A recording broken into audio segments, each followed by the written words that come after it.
And I think back to, 99 with the vision of helping the lost outside of the church, and being confirmed later that year while I was in Guatemala, and having a missionary down there tell me I'd lead an organization, and going through B school and learning all the ins and outs of a business, and expanding beyond the drama stage and learning video and writing, hour-long, half video, half drama presentations, performing them in front of thousands of teenagers, and shooting them, all over the world. It was a powerful time, and, helped hundreds and thousands of people, and, felt very good as working as an engineer designing cars, and in my free time I was working with youth and changing the world, and I started a video production company, and I tried to fit back, tried to stay inside the church environment. Didn't go anywhere. I should have known it wasn't going to go anywhere. I was supposed to be outside the church, and all I was doing was propagating the internal church religion, and by the best intention, best intended people, and certainly people are very godly and believe they're doing the absolute right thing. The next step, I worked on a building campaign for moving up to a significantly larger facility, multi-million-dollar, 1,000-seat, auditorium, and full lights and audio and all that, and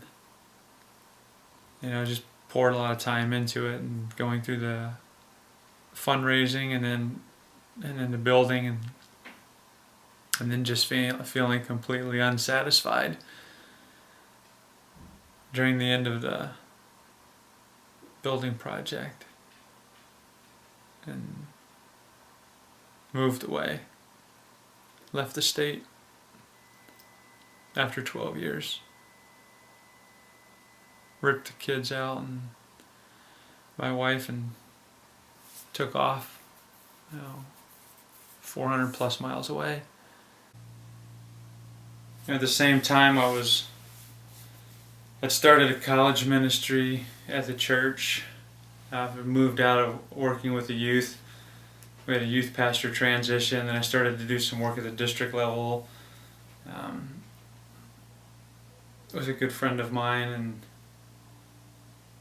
and we spent several years doing stuff together, and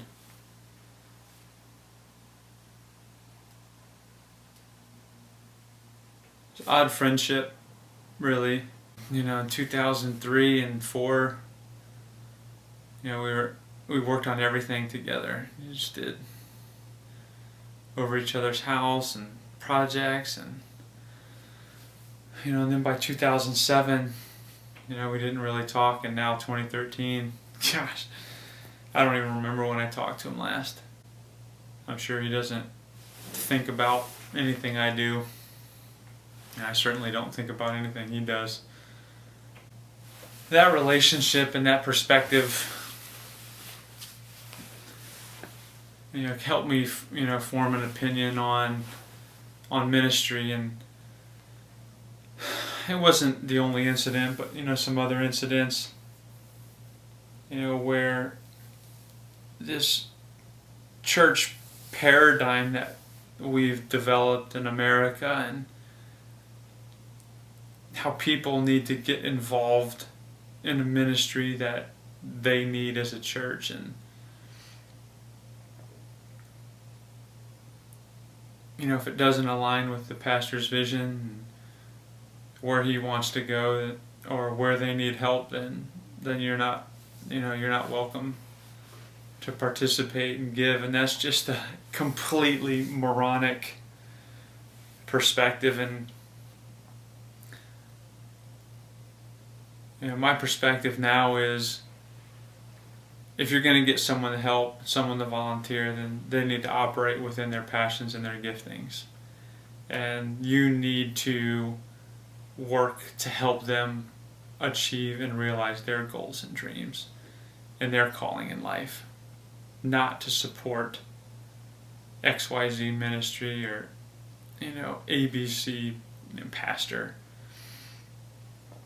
We've got these, average congregation sizes that are, 100, and then we've got mega churches that are popping up all over the place simply because, a pastor can speak well and is on a message and, has enough adherents to spend money on some stuff to make it,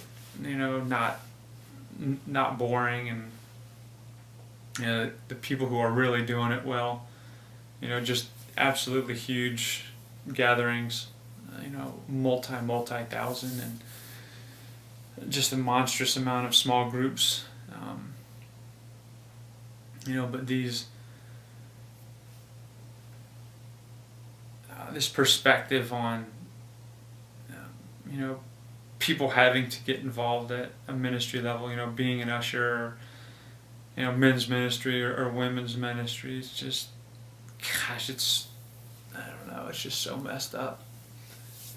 We think about, the two greatest commandments, loving God with all our heart, soul, mind, and strength, and then loving our neighbor as ourselves.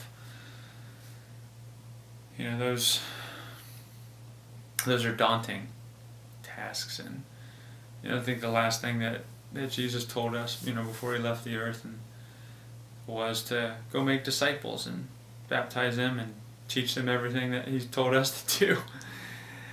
And that's really quite simple and explanation, and we complicate it so much, and we put this guise that we're doing church, and certainly they'll make you feel guilty if you're not in a church building on a weekly basis, and you find about where the Bible talks that forsake not the gathering of the saints. It's KJV version, but basically what he's saying is, hey, you guys need to get together. As Christians, you need to get together. And where two or more are gathered in my name, there I'll be. And piece some of these things, and it's absolutely critical that we as the church get together. But we're not the ministry, and we've got to establish relationships with people and develop them into disciples, and teach them and train them, and it's years and years and years to do that. And we throw these nets out in these Sunday morning services, or we throw them out in these productions, and I was as embedded as anyone else, and certainly thought I was doing it right.